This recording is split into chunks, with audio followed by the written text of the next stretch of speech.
So hello, everyone. As people are joining the session, really great to see everyone. Thank you for coming and joining us for our Heroes celebration and this gender equality conversation. I'm the founder and CEO for Audelis and Involve based here in London. And we are in for a real treat with three incredible guests from business.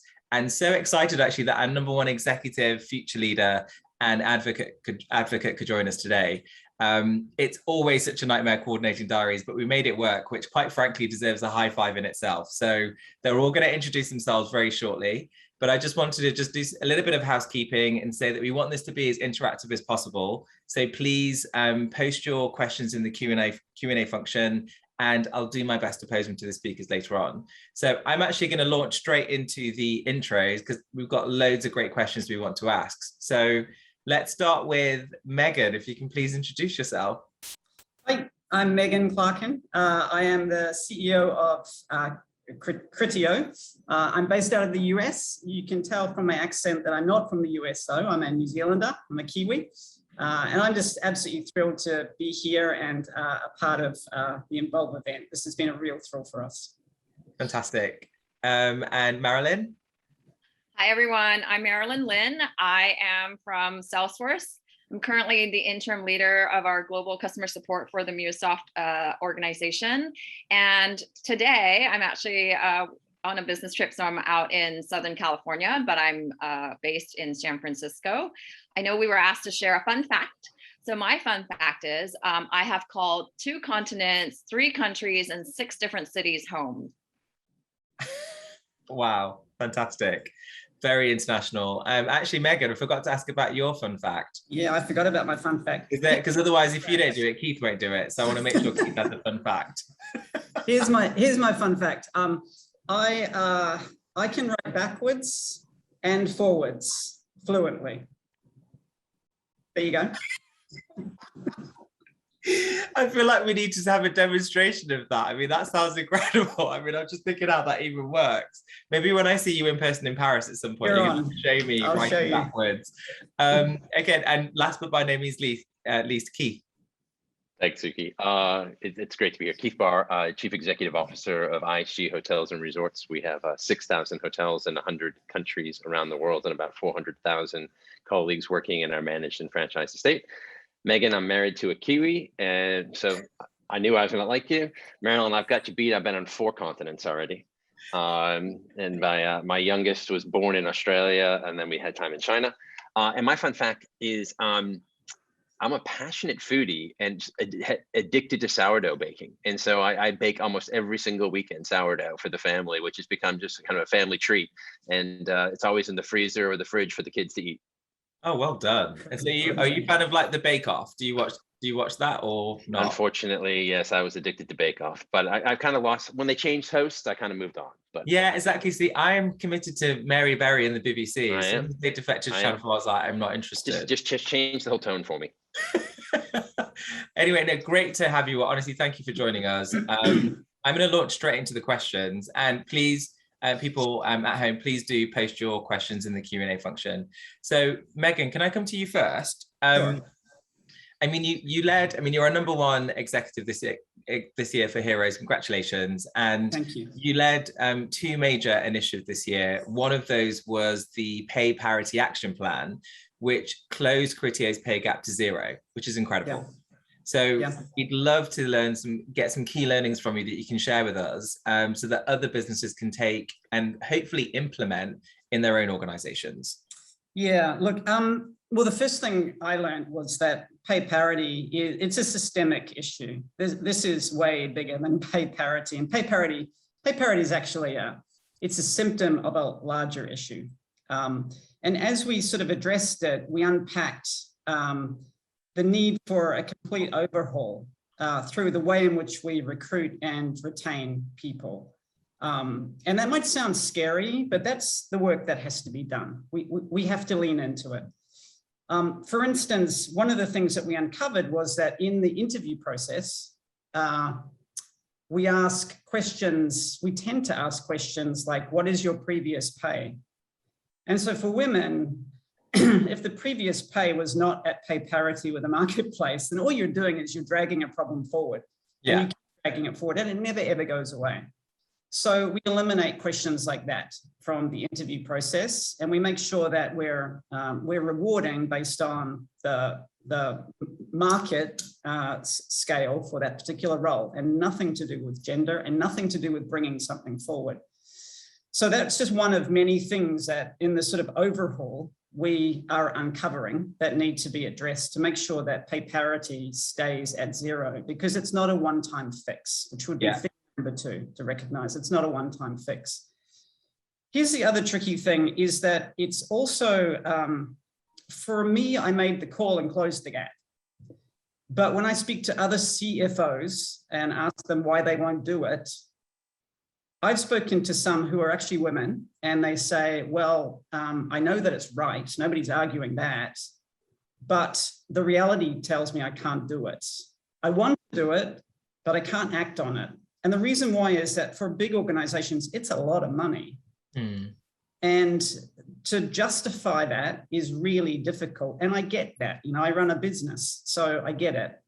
But what has to happen is that there needs to be a plan. Then there needs to be a transparent plan and movement towards it. And it needs to be seen as an investment and not a cost or an expense. So they're the things, like get it done, get a plan, realize that it's not a one-time fix, it's an overhaul, and just understand that this is an investment and not an expense. And what do you think the impact and benefit of doing it was within Criteo? Because obviously, like you said, it's a significant investment. So do you feel you felt the benefits and the impact of it? I think we certainly take, you know, one of the obstacles to attracting female talent and progressing female talent off the table.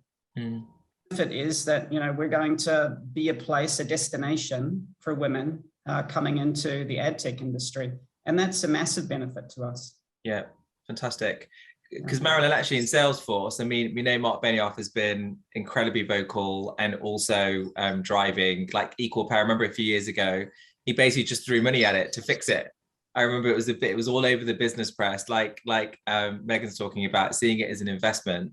Like, is there anything else that you'd add around equal pay, I suppose, within Salesforce? Yeah, it's an exercise. It's not where you just do it once, right, and be okay, we're done. It's a constant initiative, and even at Salesforce, every promotion cycle, any new hires that get brought in, there's that evaluation to make sure that we help close out that gender pay gap as well. So it's not a one-time exercise. It has to be embedded and deliberately incorporated into other aspects of where compensation shows up. Yeah. I mean, and I totally love, Megan, the thing around not asking people what their previous pay is. Because actually, you're right. Isn't it? It's irrelevant. Yeah. Like, you should be paying what the job pays, not based on what someone else had. Like you say, but how many times, I mean, in my career, I've been asked at probably every job, like, what do you want? What do you get today? Yeah. No, well, I know in New York, for instance, you're not allowed to legally ask any candidate like what their previous salary is for that reason. So I think it's a really good tip. Marilyn, I'm going to come back to you for a second. So being an Asian woman, intersectionality is clearly something personally important to you, and you've extended this approach through your DEI work as the co-founder of Salesforce's Women's Network. Can you share some tips on how to embed an intersectional approach within DEI work and broadly across business? Yeah, absolutely. So I will start out by saying that, early on in my career, recognition in the gender inequality in the workplace was something that I was able to speak up very passionately. And that was the reason why when I first started at Salesforce, I asked a question about whether there was a women's group at the company, and there wasn't. So I started out being one of the co-founders, starting our very first employee resource group, which was the Salesforce Women's Network. It wasn't until, I think it was in 2019, that there was training that was being rolled out. And this was something kind of more grassroots. It wasn't a corporate initiative. Somebody at the company had participated in this Google initiative called I Am Remarkable. Mm-hmm. And that whole initiative, driven by Google, is really to help empower women and underrepresented groups to speak more openly about their achievements and really breaking down the modesty norms and the different ceilings that are out there, right? I was at this training and just felt such a change in being among other women, underrepresented group individuals, and coming together and hearing about the similarities and struggles and challenges that we all have. That really empowered me to focus on needing to make that shift from just looking at gender, but looking at the intersectionality of other areas that we all have representation that just haven't had that kind of spotlight and highlighting. So number one, definitely recommend for those of you who are not familiar with that training to go check it out. And Suki, I'll make sure to pass on that information so that it can be shared. Yeah, please do, because then we can definitely share it with the people that registered. Yeah. Yeah, and culturally speaking, as a Asian woman, it's not something that I was comfortable in putting a spotlight or calling attention to my race. It's just something that is just culturally uncomfortable or difficult. But it was because of opportunities where I had, in particular, one encounter where I had a skip level with a high level executive at the company. And it was a very organic conversation. It wasn't planned. It wasn't on my agenda to bring that topic up with him. It just kind of naturally occurred in our conversation. And I started sharing what it was like to be a woman, specifically Asian woman, working in the organization, and talking about, role models, how there is so few. And when people share and suggest on, who to connect with, it's only the one or two names that people are aware of and familiar with. And that's kind of the area where when I have started to move up in management, realizing that I need to stop looking up and really looking back and being that role model and being there for others who don't and haven't seen a lot of people who reflect what they feel they look like and represent them, and being able to provide that support for them. And so I will start out with, there's the self aspect, right? Like, you don't need to wait for a company to come up with programs, initiatives, and policies to drive change. I always say, it just takes one person with an idea to spark that motion and action. And so for those out in the audience, don't think that you need to wait for a company initiative to come along to then participate. You can be that driving force to do that. The other side of it, the second part of my response here is more around the leadership side, right? So I mentioned how this leader made me feel very comfortable. And from that moment on, I started talking about this topic more openly with other executive leaders at the company as well, every opportunity I got. And then when it came to, earlier this year with all the violence and the anti-Asian sentiment that was out there, it really pushed me more to break out of my comfort zone to speak about that. Because myself growing up, I mentioned I moved a lot and have certainly experienced racial discrimination and even particular incidents that were directed at me at a young age when I was in my teens. And that left a strong impression that for a long time, I just put it away, don't bring it up. I don't really actively talk about it. And it wasn't until this year with a lot of all of that going on out there in society, ritually sparked where I feel the need that I need to break out that comfort zone and speak about it, and looking for those opportunities in the organization during all hands, just to be, one of the leaders to share and be vulnerable, to let others know it's okay to feel this way right now.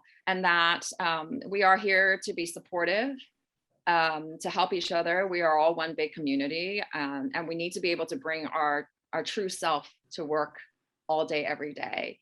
So, for leaders out there, I think it's all around being open and deliberate in wanting to learn and to support and be an ally and an advocate. There are different ways to do this.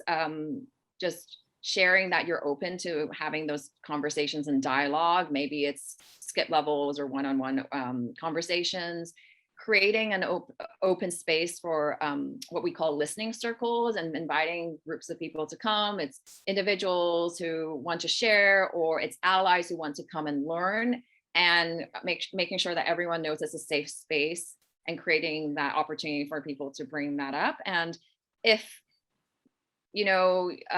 leaders in the organization don't feel that they're fully equipped to drive and lead these conversations, there are professionals out there who do this for a living, and you can certainly reach out and invite them into the organization to help facilitate those type of discussions as well.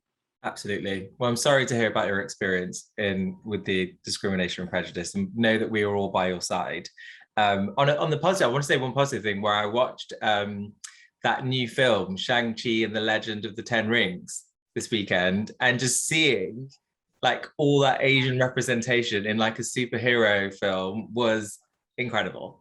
It was almost like that Black Panther moment where an entirely almost Black cast in a superhero, which we hadn't seen before, like trying to change people's perceptions and stereotypes, I thought was incredible. So I think it's great that it's moving in the right direction where those kind of stories do make a difference, because it's setting the perceptions we have of different communities out there. Yeah, and I think it's the generations, right? Like we are now moving into that space where we've seen our parents, our grandparents, and what it has been for not speaking up. And now we're at that stage in our own personal lives where we feel, okay, we need to advocate for ourselves, and we need to be able to share and bring and be vocal about our unique experiences and bring that to the forefront as well. Absolutely. I'm now going to bring Keith into the conversation. You're not getting off the hook that quickly, Keith. That's okay. That's fine. It's a great conversation so far. It is. So I'm going to change subject. So you mentioned that when the pandemic hit, you held individual meetings and one-to-ones with your employees to gauge their concerns and expectations. What were your biggest takeaways from IHG's women employees, and how did you work to mitigate or solve these concerns? Thanks, Suki. Yeah, I mean, incredibly challenging time for everyone globally, and particularly in the hospitality, travel, and tourism industry was the hardest hit. So pressure, stress. I mean, it was really, really tough. And I was struck, and what kicked it off was I was having a conversation with one of our vice presidents. She's a young mother, has 2 kids, twins. And I was talking to her about an issue, and this can become very transactional in a way, right? Video is sort of like we're getting on a call to do something. And I'm like, are you okay? And I was talking to her, and she goes, you could just see she wasn't. And I said, what's going on? And you could just see the stress of being here in the UK, young kids, homeschooling, trying to work a job. I mean, it was just mounting up.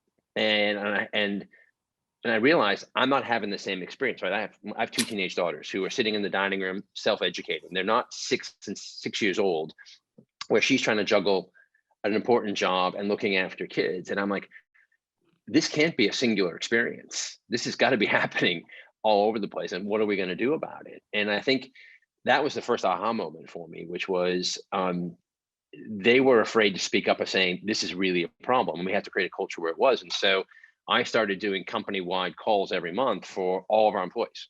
Me sitting here in my dining room, 30 minutes talking, and then 30 minutes live Q&A unscripted, any topic. But I made sure that every single one of those conversations, we were talking about this flexible working, health and wellness, taking time, talking to your colleagues, and making it okay. And saying, you know what, this is really tough. And even sharing, the good days and bad days that I was having. So it humanized the issues, because I was recognizing, and this goes to a broader issue. There's a societal expectation, this is a generalization, that women are the primary caregivers in many, many instances. And so, and even when there are dual parents working, I still think that does shift in that direction in many, many instances. Yeah. And it was coming self-evident to me. I'm saying, we have to make this clear. It's okay if you want to start early or work late or whatever you need to do. And, my assistant was amazing. She's like, I just need to be off from like 10 to 2 to teach my kids. And I'm like, fine, take off from 10 to 2 to teach your kids, and we'll figure out how to make it work. And so I think it was sharing those stories and showing that we cared and wanted to make it flexible. But it took me leaning in to get those sorts of conversations. And then it spilled on from there, Suki, which I was realizing the impact that COVID's had on career development opportunities and hiring practices. I was like, you know, we have typical development paths we have within the organization, which we ask people to move. We want people to be able to move around and have these experiences to build senior leadership. And I was talking to one of our senior leaders who I wanted to take on a senior role. She came back to me and said, I can't take it because we can't move. You know, my husband doesn't want us to move right now. And I'm like, okay. And then I realized this is going to become more and more of an issue, even post-COVID. And we're going to have to change how we think about development, because if our development paths effectively begin excluding our top talent because they can't move, and our diverse talent, we have to change it, because otherwise we're going to get stuck in this cycle.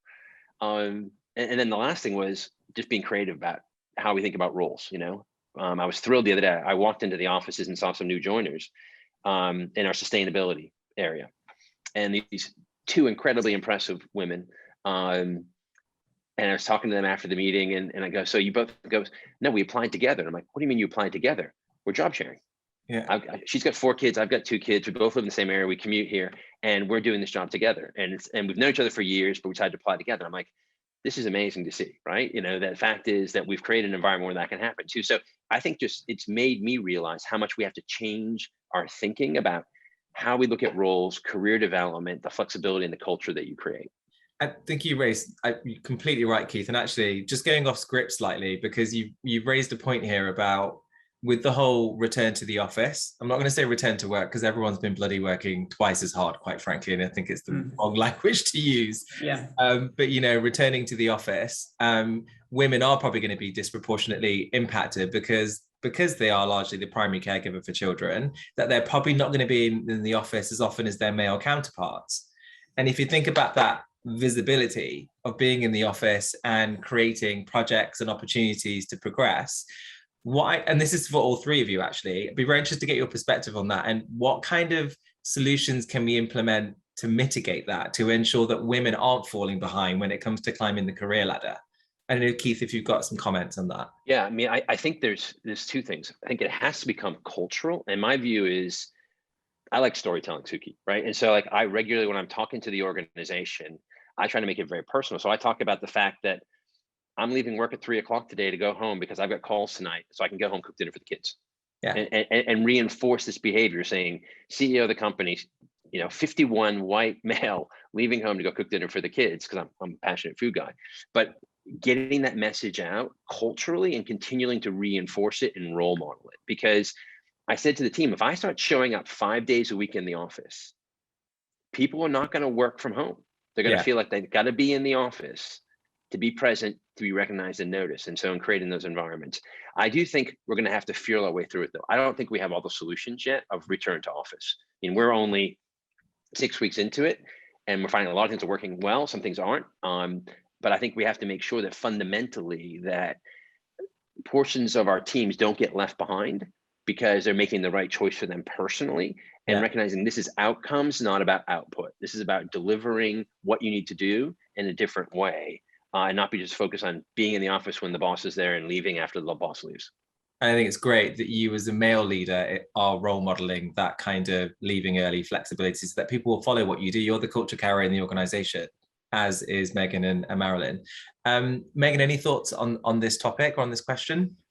Well, I think he's absolutely right. You have to practice what you preach. You have to be the role model, and your leadership team has to be the role model, and their leadership teams have to be the role model, and you have to cascade it down. The notion of burnout is really scary, and it's evident, and it's getting worse. And we just can't afford to let that happen. It's prevalent amongst women. More than men. In fact, a stat I read yesterday was that 1 in 3 women at the moment are questioning whether or not they should downshift or leave altogether right now because of burnout. That amongst women, those that are most affected are those who are actually stepping up and have been for the last 2 years and focusing on work that needs to get done, but nobody's doing it, and they're not getting paid for it. And guess what's on the top of that list? The work around DEI. Ironic that We don't necessarily recognize those who are stepping up to do it, and they're burning themselves out doing it. And then are those people who are disabled, those women of color, Black women, all are really suffering from burnout during this time. And the thing that I find really scary about this is that it's just not affecting, business, us and our business world. This is about energy, and this is about their energy to continue the fight that we're all on this call talking about, which is about equality and pushing for the rights. And if we have, a population who are burnt out, then this makes it even harder. So I love what Keith was saying, like just practice, be good examples of the right behavior, change the language around going to work. Like these are things that make it okay for you to work in your own time. And then the other thing I would say is I do the same thing, exact same thing with the Critios. I have one on 10 calls with them. I think I said in an interview the other week that I've managed to get through about 2,000 Critios over the last 2 years.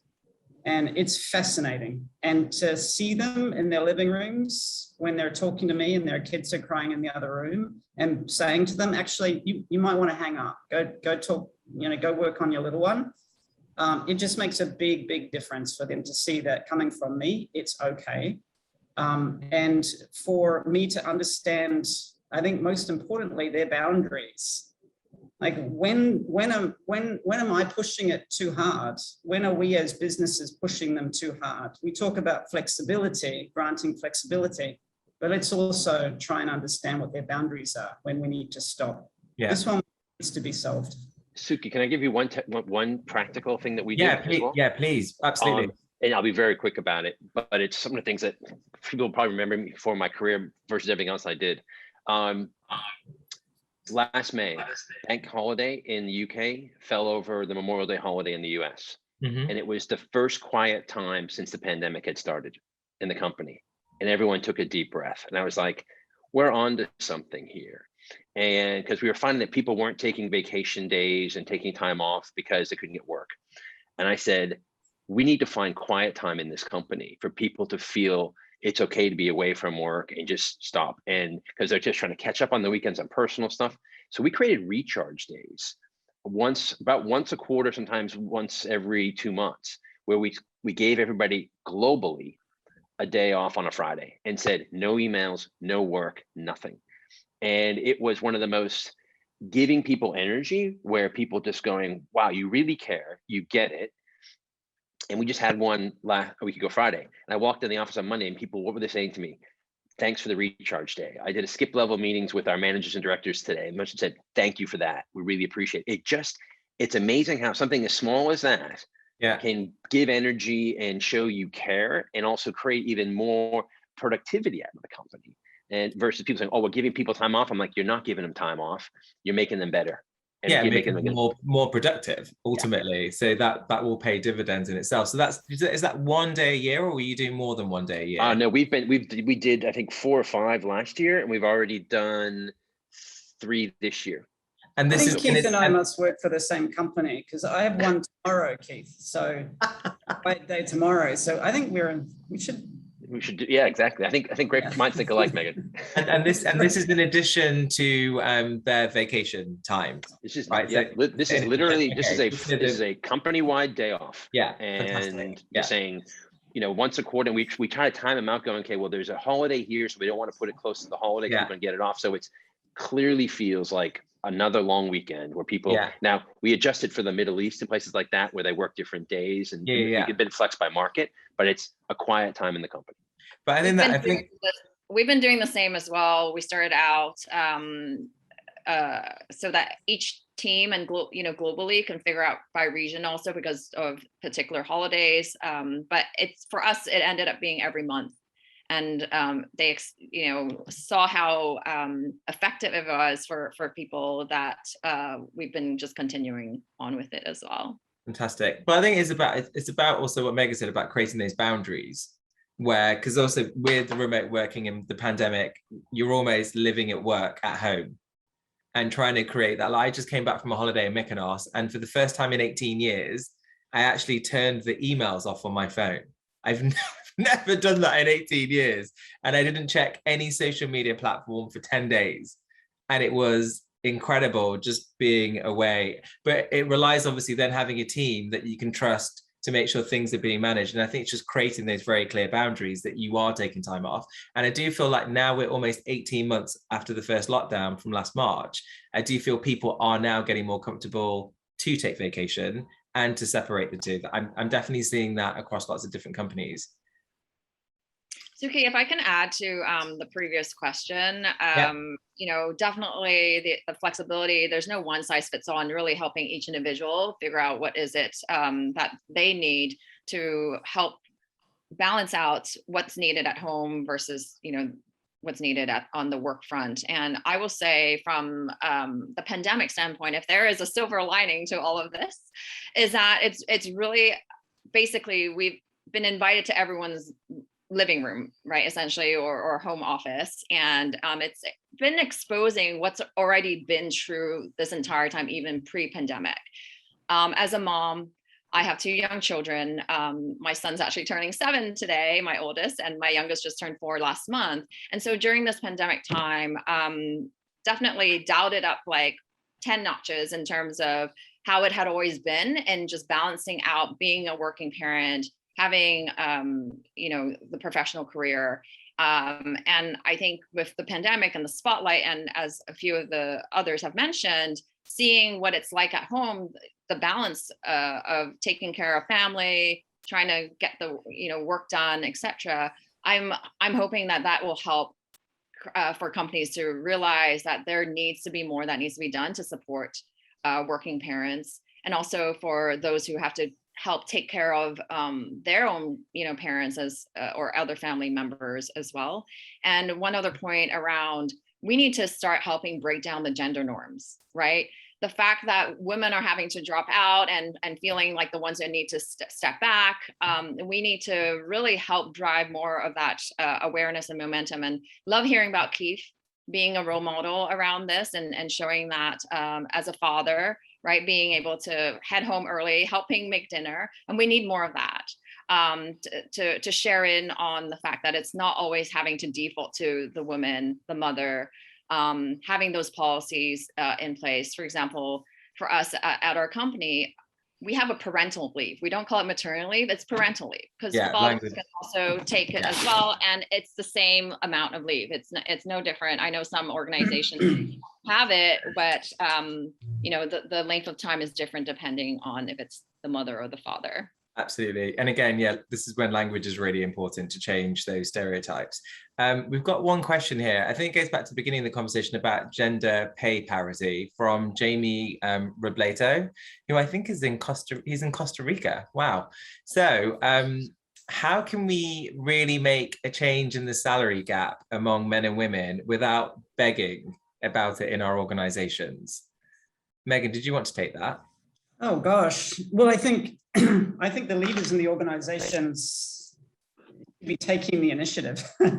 It shouldn't be bubbling up anymore. It should be something when you walk in the door as a CEO.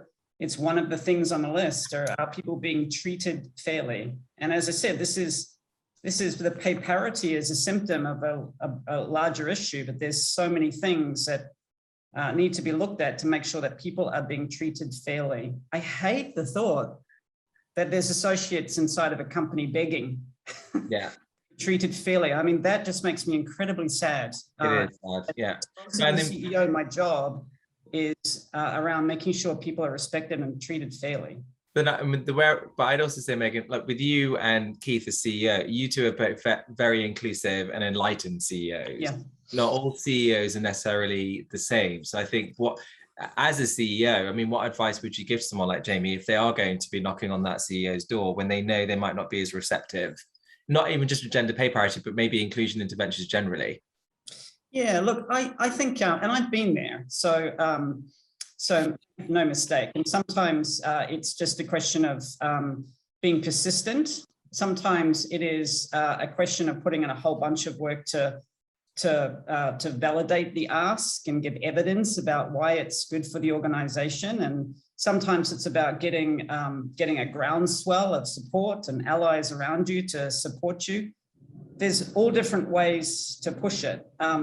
It's not always successful, but certainly in my experience, understanding the motivation behind the person whose door you're walking through and trying to make sure that you appeal and you answer the questions which are causing them to object to what you're putting forward is the best way to try and get there. And either you're going to get there if you're not. If you're not, then I would just encourage anybody to just not take no as an answer and move on. And ultimately, if they're not making the change, you just get a new job. That's exactly what I mean. Living room, right? You don't have to leave your house anymore to find a new job. So exactly. if the company's interested, do something. If I can add to that one, from just my own experience. So, back a number of years ago, you can actually look outside of your organization, right? So my own experience was there were individuals from other tech companies in the area who felt that they needed to build a strong case as to why there needs to be more policies around supporting working parents. So instead of themselves individually going and trying to, advocate for their own company, we all just kind of came together as individuals, just grassroots coming together, sharing what is being done at different organizations, and then pulling that information, packaging it up so that individuals from organizations who may not have the same type of programs or policies are able to take that information and say, here's the other companies in the area in the same industry that's already doing X, Y, and Z. And it's easier to help facilitate those conversations and help support that dialogue and change as well. So I would also highly suggest and recommend for those who may have some challenges within their organization is look outside and band together with others. Yeah. Also, almost that benchmarking also what's happening in your industry and competitors. Yeah, fantastic. Keith, I'm going to come to you. I wanted to ask, what, as our #1 advocate ally globally for Heroes this year, what practical advice or tips do you have for those who are looking to be better allies? Yeah, I mean, sorry for the background noise. It's a fascinating topic because, I see so many different angles and pressures on the business today in terms of attracting talent. And to bit on Megan's point is, let's be candid, there's not enough great talent out there and we're all fighting for it. And so I think you've got to be a great company, a great employer, focus on DE&I. You've got to embed this culture across your organization. You have to root out the systemic issues that exist within your company as well that you don't even realize are there. And you have to recognize, you have to put this concept of allies and advocacy and proactivity throughout the company. That it's not just like HR's role to go do it. And it's not just about fixing a report. It's culturally, how do we address some of these issues that have been systemic? And when I've been doing my calls recently with the leaders in the business, I talk to them, there are things we're going to fix from a process standpoint, but really it's a behavioral standpoint which really drives change, because there's always going to be things that are out there. And I'll give you an example. We are doing a new search for a new chair of the company. Don't say chairman anymore. We're doing a search for chair. But often I say that, people go chair and go, what do you mean chair? And I'm like, well, it used to be chairman, now it's a chair. Yeah, or it's a verb, as in it's a verb. I'm chairing. Yeah, chairing something. It is really hard because I'm guilty of that as well, Keith, where I say chairman all the time. And we've been taught to say chairman, right? And I'm trying to get rid of it. And so, what do we do as a company? We're a globally listed company, market cap, $12.5 billion, good size listing on the FTSE. We build our profile success specification. What does it say? Previous chair experience. And we all sit there and we agreed to it initially, right? We sat down and looked at it and going, we want to have this background and experiences and this kind of in consumer goods and previous chair experience. And I took a step back and going, do you realize we have just reinforced preventing us from getting a diverse candidate? Because if you look at how many diverse candidates have previous chair experience, it's to your point about salary, Megan, right? It sort of reinforces gender. And I was like, and this was like me and the CHRO, and we believe in this, and we're going, wow, it's sort of like culturally, you have to take a step back and look at everything that you do as a company and making sure that it's just not reinforcing the issues that exist. And I think in getting people to have their antenna up about it, right? Because the first pass, it got past me, because I'm going, yeah, I would like to have a chair that has previous chair experience, because it's a known commodity and they understand what it means to run a listed company. But that would be pretty short in terms of how many women and how many diverse candidates I was going to get. And so we took that off and said, you know what, we're going to remove that from the specification, and of being a requirement. And it just changed the whole dynamic of the search. And so, I think there are process things. We can talk about diverse slates, we can talk about anonymization of data and all those things, but you really have to have people just culturally have their radar up to be an ally and an advocate for our diverse talent, because you can do a lot of things unintentionally. I think that's a great example, actually. You're effectively trying to broaden the brief so you can access more talent that can help you go forward, which is great. We're all going to be excited to see who you appoint now after this little case study and an example, Keith. Thanks. I'm doing everyone. Actually, some of the board asked me the other day, and I'm like, I can't tell you yet because we're still going through the search. And we're on your board. And but it's essentially right. I mean, so like we had diversity in the specification, right? We said we would like to have a diverse candidate. We want to make sure we have women and ethnically diverse candidates in here, but we put that one little small piece in there, which was going to derail the whole thing. Yeah. Yeah. I want to actually say let's talk about outside of business. So what do you think the responsibility is on business to drive change outside of their four walls within wider society? Like when it comes to driving gender equality, how much should businesses be focused squarely on their employees versus the impact they can make in wider society? Marilyn, did you want to go first on that? Yeah, absolutely.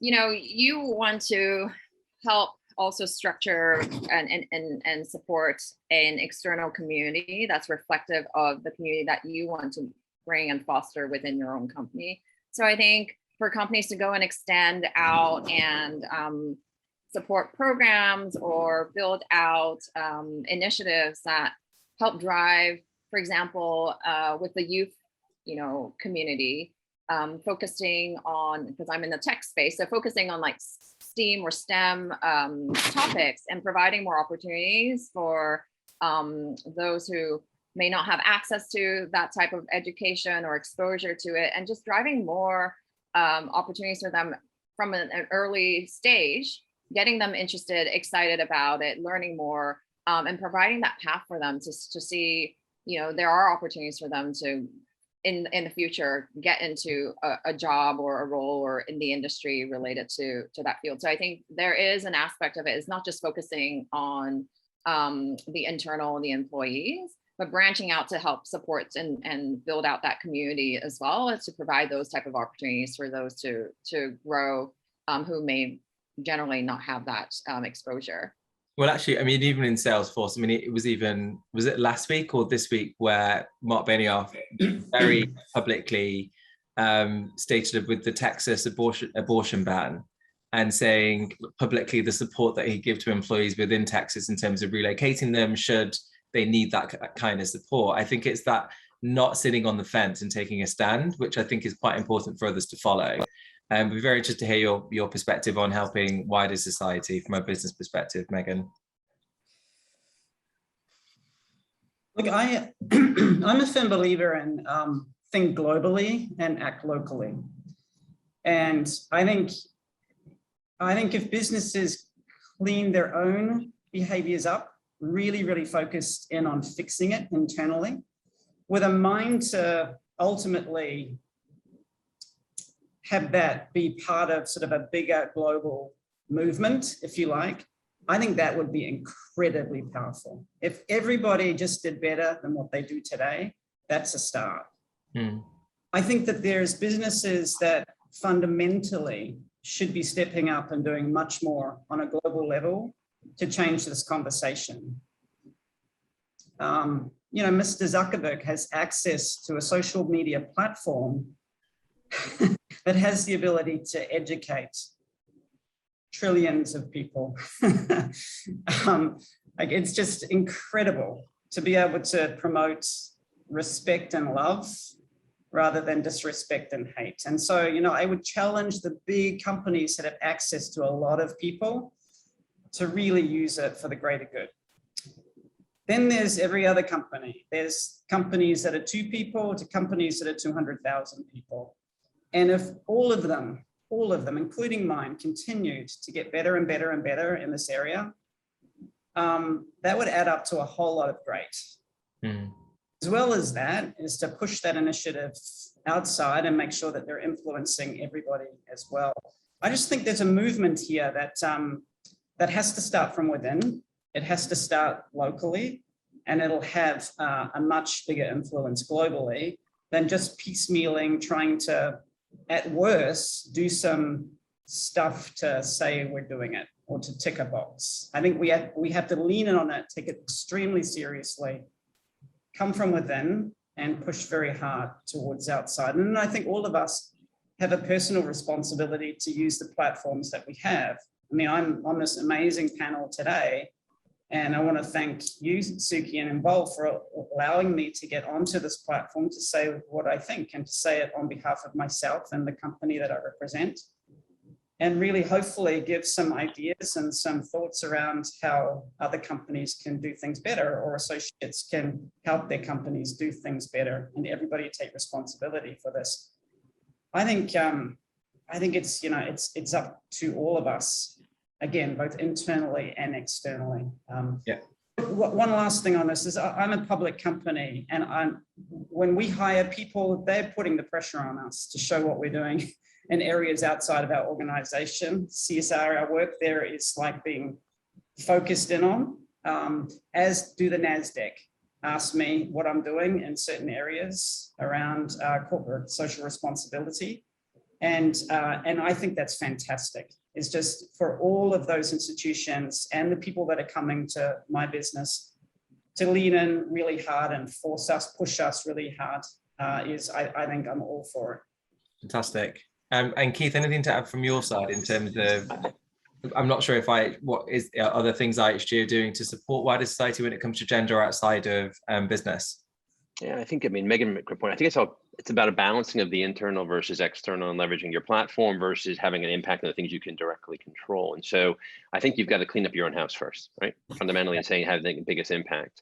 And then making sure you're a positive public voice on these issues, because we do have platforms and we can be advocates for it. So, and it's small things like me speaking at a school today for disadvantaged kids, you know, primarily in an ethnically diverse area, to help talk about getting into hospitality, or you're making sure that the DE&I agenda comes in almost every conversation. And Megan's right. I mean, fund managers today are talking about your ESG agenda comprehensively, wherein 5 years ago it was a tick the box exercise. And the movement of capital in public companies is going to companies that can actually represent it. The interesting thing, though, is, and this is, you know, we're in 100 countries around the world. So the issue of DE&I just varies around the world. And so what is diversity? What are the key things to be focused on? And that's what we've been talking through recently, that's where the analytics get really tough, because, you know, what I focused on when I was running our business in China was migrating it from being a business run by expatriates, principally through and through, to localization, which we've achieved now 10, 12 years later, where, I mean, it's literally a mirror image of what it was. I mean, it's chalk and cheese. It's now principally a Chinese business because we leaned into it for a decade to make sure we got the best and brightest, and we moved our expats out. And then now in Saudi, it's about Saudiization and bringing women into the workforce and having those programs and initiatives.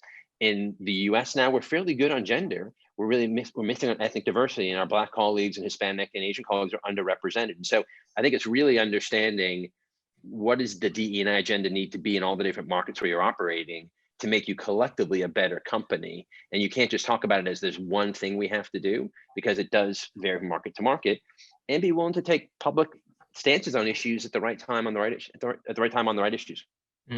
I think it's interesting when you think about the geographical spread and, like you say, the impact in different regions, because it also makes you realize how fragile women's rights can be when you think of what's happening in Afghanistan, for instance, and the rollback of their rights, not going to university or education, staying at home. It's really sad. It reminds you that the battle is far from over, and there's still a lot of work to do. And I'm not saying we're going to answer that in this conversation now. That is almost like an entirely different panel discussion, but we can't take it for granted, I think is the key thing. And I think business does play a role here to try and broker that kind of soft power and influence they have to try and change the agenda locally, particularly if you are investing economically into that business with jobs and people, that's your leverage ultimately.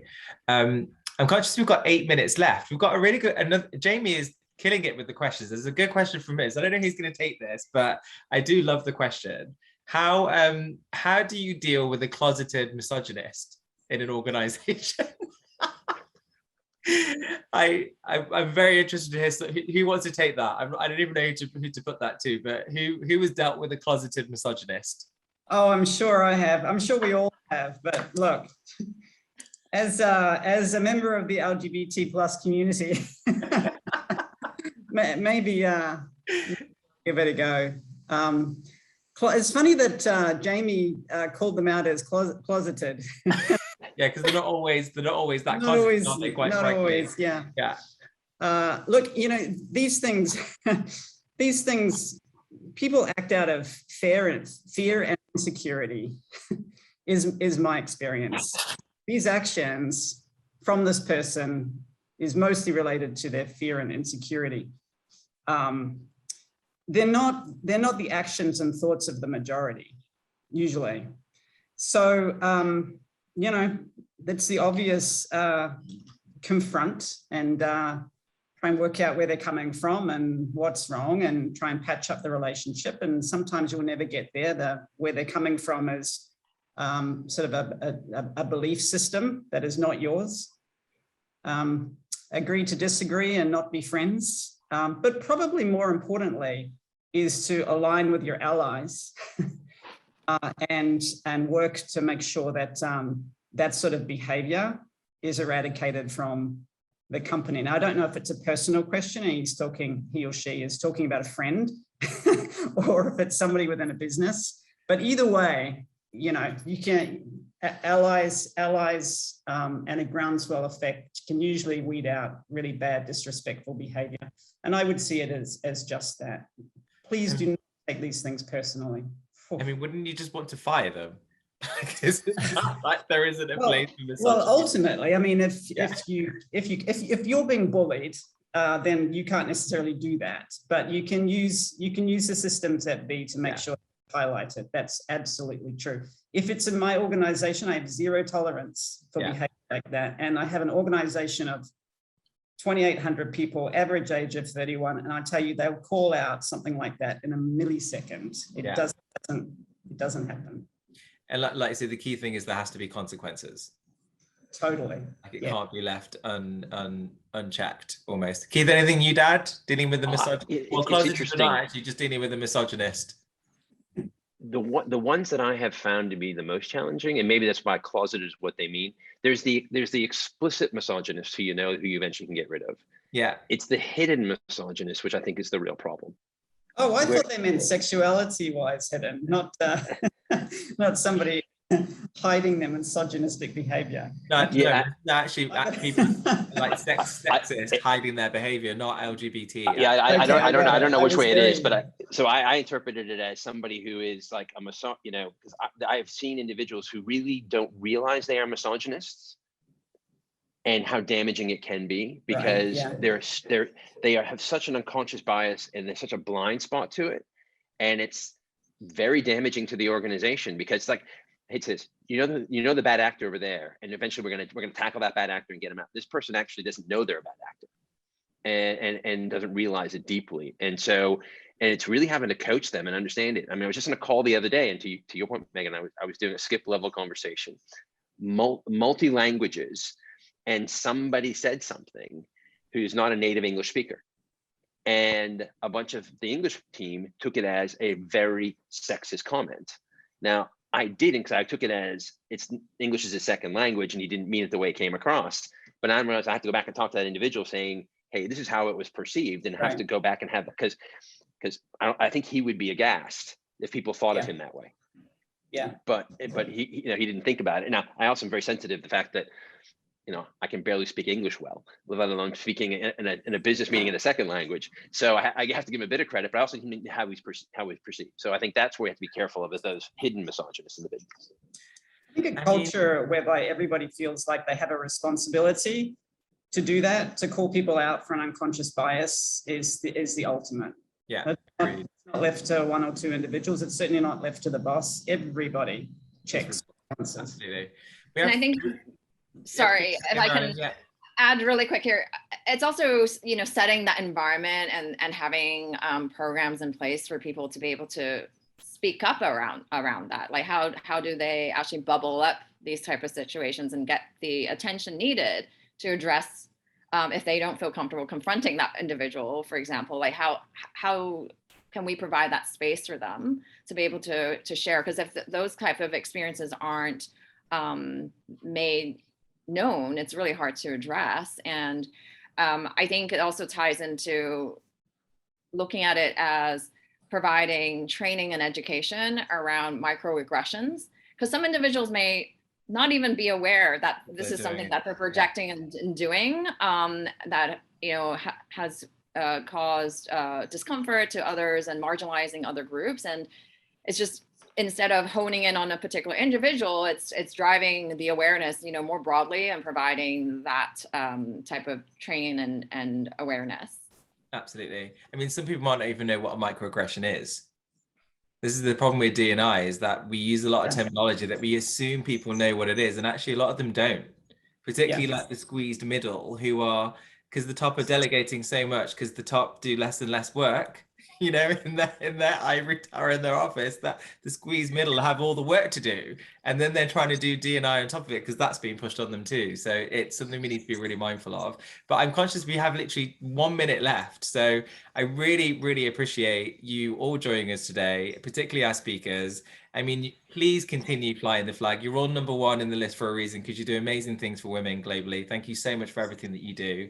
We truly appreciate it here at Involve. The other thing I want to say is that we normally do, so we normally do gala dinners to celebrate like the people in the list. Keith, I don't even know if you've been to one of our gala dinners actually, but they're amazing. We normally have like 400 people. It's normally in London, so you'll have to come to London, Megan and Marilyn. Okay, you're on. Okay. But the last one we did was in November 2019 for our LGBT list. It was when Jim Fitterling from Dow was #1, and Tao came over in their private jet and got an amazing table. It was brilliant.